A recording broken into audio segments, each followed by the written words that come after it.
নমস্কার সকলকে, আমি অ্যাস্ট্রোলজার পালমিস্ট সাকিল আহমেদ সিদ্দিকী। আজকে আমরা একটু সম্পত্তি এবং সম্পত্তির ভোগ নিয়ে আলোচনা করব। সম্পত্তি বিভিন্ন ধরনের হয়ে থাকে, যেমন পিতৃস্থান থেকে প্রাপ্ত সম্পত্তি, যার জন্য রবিকে দেখতে হয়। মাতৃস্থান থেকে প্রাপ্ত সম্পত্তি, যার জন্য চন্দ্রকে দেখতে হয়, চতুর্থ ভাবকে দেখতে হয়। পিতার জন্য নবম ভাবকে দেখতে হবে। এবার নিজের কর্ম দ্বারা উপার্জন করার সম্পত্তি, এটার জন্য দ্বিতীয়, চতুর্থ, নবম এবং দশম ভাব, একাদশ ভাবকে দেখতে হয়। পাশাপাশি যে গ্রহগুলিকে দেখতে হবে সেটা হচ্ছে চন্দ্র, রবি এবং মঙ্গল। বিশেষ করে মঙ্গলকে দেখতে হবে, কারণ হচ্ছে মঙ্গল ভূ সম্পত্তি জনিত গ্রহ বা ভূ সম্পত্তি নির্দেশ করে এই মঙ্গল। এই মঙ্গল যদি কারো শুভ থাকে, নবমপতি শুভ আছে, রবি শুভ আছে, তাহলে পিতার থেকে প্রাপ্ত সম্পত্তি সে পাবে।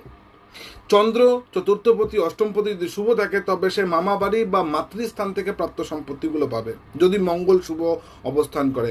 কিন্তু যদি এই ভাবগুলিতে কোনো কারণে কোনো পাপগ্রহ যুক্ত হয় বা এই ভাবের অধিপতিগুলি